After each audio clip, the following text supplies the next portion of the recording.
Let go of the past and embrace what you were always meant to be. My morbid little butterfly. The Eyestalk Kid by Bruno III. It began a year ago, on the third day of the Altamont Fair. It's funny, we'd go to the fair all the time when we were kids. But you know how it is when you grow up. You trade the merry-go-rounds and Ferris wheels for productivity meetings and marketing reports. Timothy and I had no children. We had a hard enough time keeping our marriage and careers on an even keel. A rugrat would have been a disaster. Considering everything that's happened, I'm glad we made that decision. Like I said, we went to the fair. Timothy and I and our best friends, Chris and Danielle.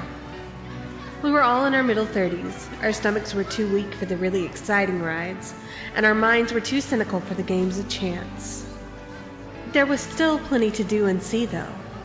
There were crafts, classic cars, and livestock displays, and if we stayed till midnight, there would be fireworks.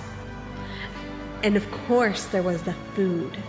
Cotton candy, caramel apples, deep-fried Snickers, and gyros. Actually, only the boys got the gyros. Danielle and I stayed behind, rolling our eyes.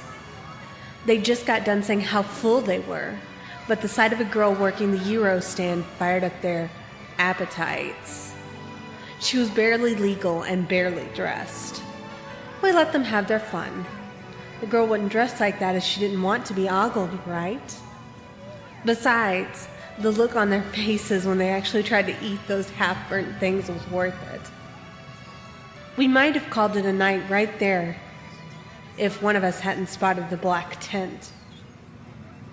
It was squat and wide with an ugly hand-painted banner that read, Dr. Tarr and Mr. Fether's Cavalcade of Oddities, and beneath that, with all capital letters, was, featuring audiences with the Eyestalk Kid 4 times a day. Beneath that was this ugly image of a snail with a little boy's face.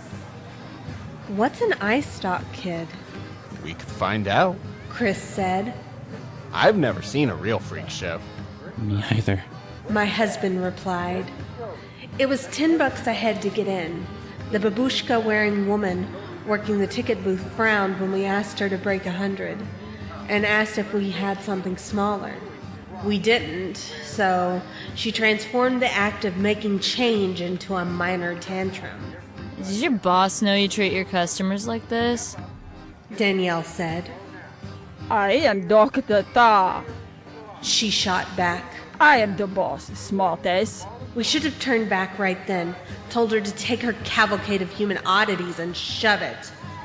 But I think we all thought her performance was a put-on, a part of the show. All our stories of visiting the freak tent would begin with the part about the crazy lady working out front.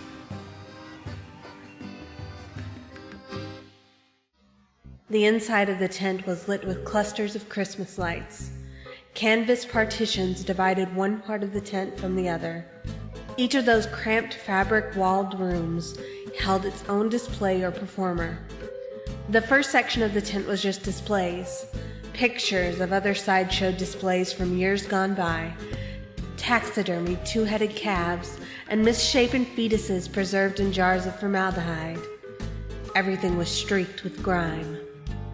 From there we moved on to an equally grimy waxworks display called American Monsters. I was always a fan of true crime stories, but if not for the signs besides each figure, I wouldn't have been able to tell their Lizzie Borden from their Ted Bundy. By the time we had shuffled past 9 serial killers and 1 sitting president, we were thoroughly bored.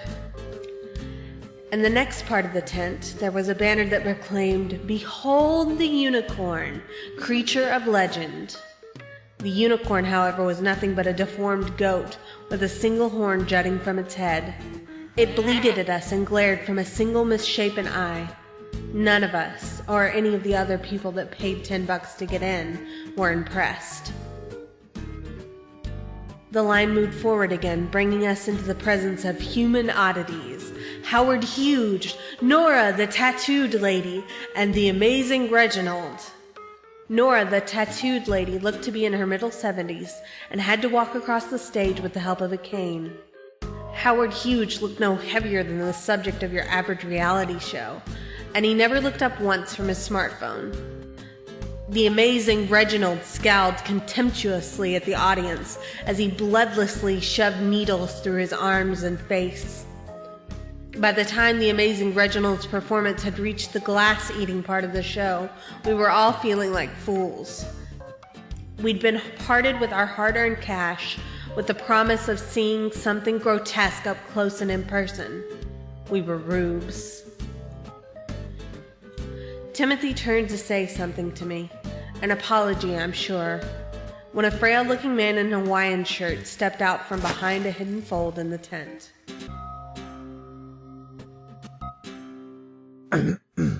Ladies and gentlemen. He coughed wetly for a few moments before continuing. I am Mr. Fether. I hope you have enjoyed our little production. I hope we have brought a little wonder to your otherwise humdrum lives. Danielle exchanged a glance at that, 1,000 sarcastic comments on our lips. There was another long fit of coughing before Mr. Fether could speak again.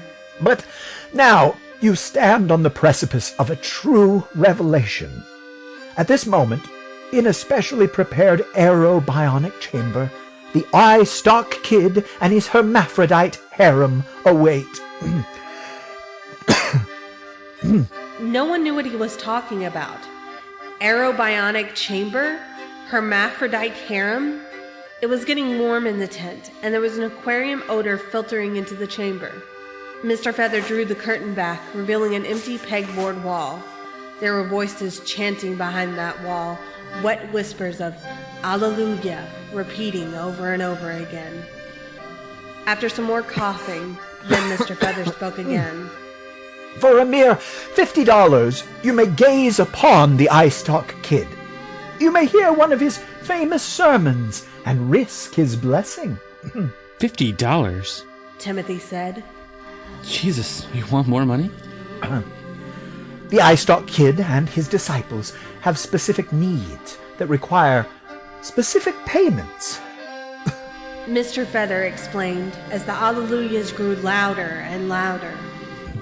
But you will find him worth every penny. Let's get out of here, We've been suckered enough for one night. Danielle agreed. Actually, I want to see this. Me too. Chris nodded. Oh my God, don't be a fool! Timothy blushed again. Honey, you're making a scene. And everyone was watching. The human oddities, Mr. Fether, and all the rest of the people that had been suckered into the tent. Feeling self-conscious, I said, "Do what you want. I'll be waiting in the car." Frowning but undaunted, Timothy and Chris reached for their wallets, and after giving me a guilty shrug, Danielle joined them. I left them to it. Half an hour went by, then an hour. I had expected them to come slinking back to the car by then, but I was still waiting and alone as the fireworks began and the parking lot began to clear out. Eventually, despite my annoyance, and despite the fact that I was sitting up straight in the driver's seat of my car, I fell asleep. The sound of Timothy scrambling into the seat beside me was what woke me. He was shouting, Go! Get us home! "Where were you?" I asked as Chris and Danielle got into the back. "What took you so long?" We have to go home. Without the rows and rows of other cars and local carnies in orange vests, it was hard to navigate the dark, empty field that the Altamont Fair were used for a parking lot. Chris and Danielle were turned around in their seats the entire way to Route 146. When speeding towards Albany, Danielle made eye contact with me in the rearview mirror. It was too dark to be sure, but she looked like she'd been crying. We should have listened to you. I felt sick to my stomach. What happened? Tell me what happened. We can't tell you what's happening. It's still happening. Timothy had his face buried in his hands, When he spoke, his voice was muffled. I'm sorry. Chris started laughing. The sound was almost a scream. Timothy! I'm wearing your shirt!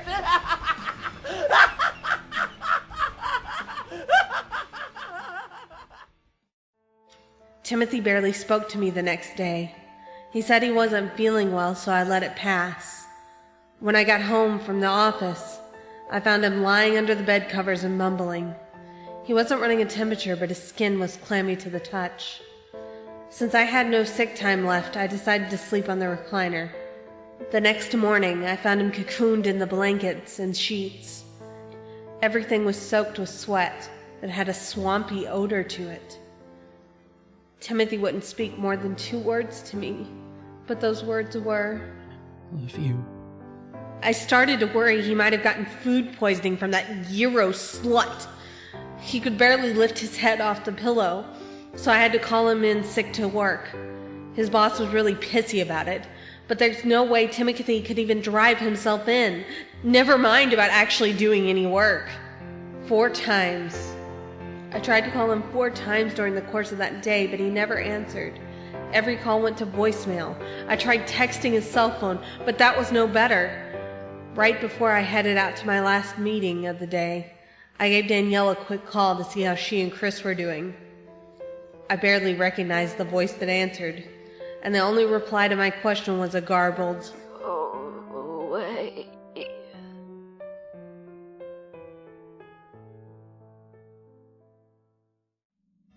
That night, I came home to find the refrigerator door wide open and a month's worth of groceries either half-eaten or left to spoil. Timothy was laid out on the couch, stains radiating out from him. The TV was turned to a channel that used to show nature documentaries, but was now nothing but wall-to-wall reality shows about rednecks. I knew for a fact Timothy hated both. He smiled thickly at me.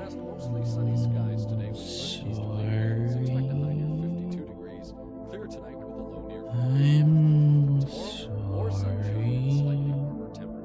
What's wrong? I knelt beside him and stroked his forehead. His flesh felt like the skin of pudding. What happened to you?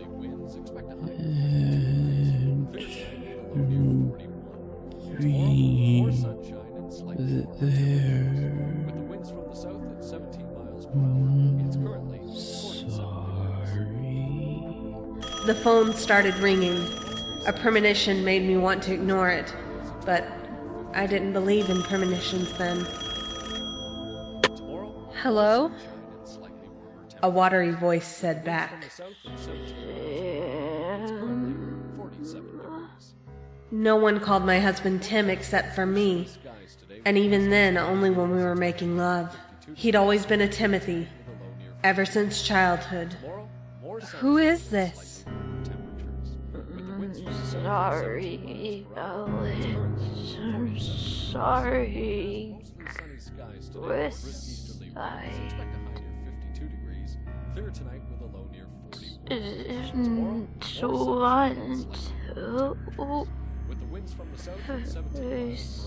Wouldn't forgive the mirror. Shut God. Sorry, Tim. Time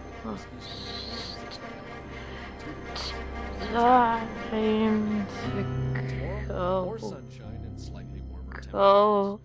home. Danielle? I couldn't recognize the voice. I'm still not sure it was really her. But who else would it have been? The voice whispered.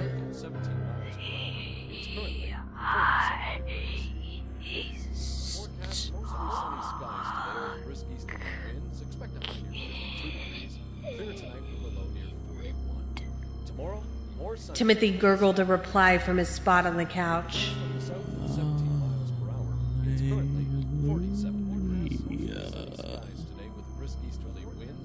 Then he turned onto his side and vomited. With each heave of his stomach, he called.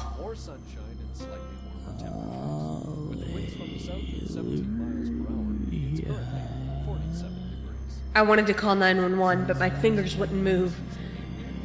Not when I knew the worst hadn't happened yet. Another premonition. His stomach emptied. My husband rolled himself off the couch, landing on his stomach with a grunt of relief. His back was swollen and bowed outwards.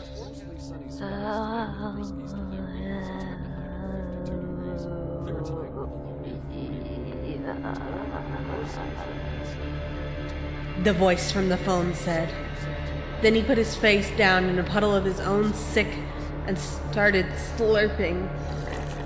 With every slurp, the lump on his back quivered. "Stop it! For God's sake, stop it!" And he did, turning towards me to show a face that had become a mask of bile and eyes that were even more askew than before.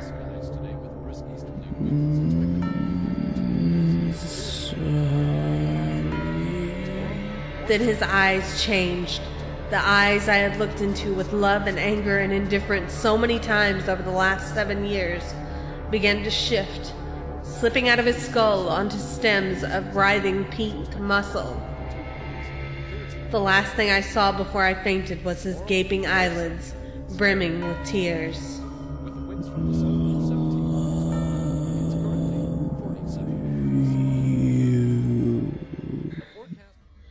When I woke up hours later, Timothy was gone. He'd left everything behind.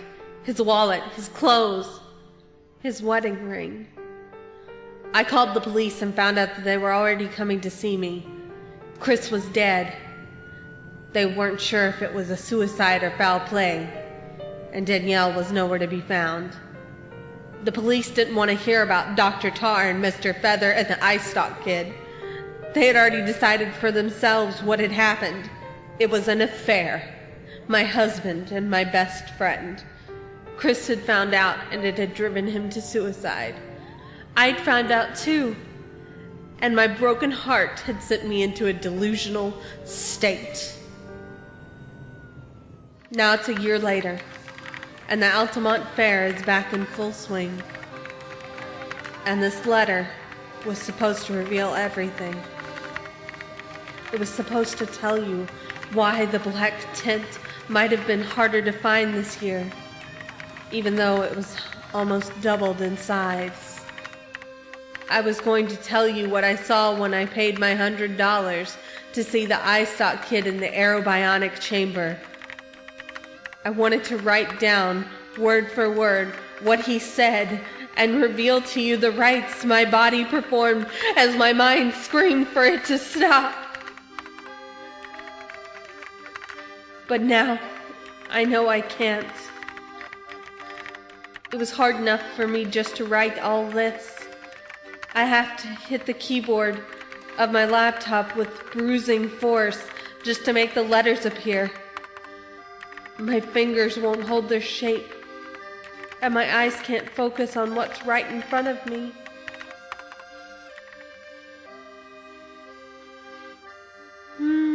Sorry.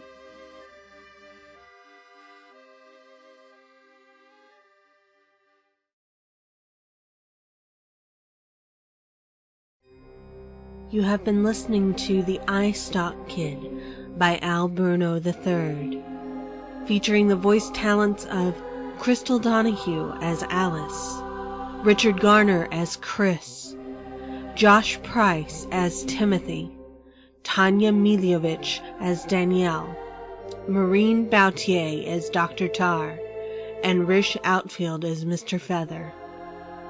Featuring the music from composers of Jamindo Music, Kevin MacLeod, Darren Curtis, Kai Hartwig, Derek R. Ardette, and David Beard.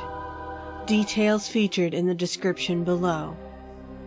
Morbid Butterfly intro card, end card, and icon edited by Clara. Images used in this production featured in the description below. We thank you for watching. Until next time.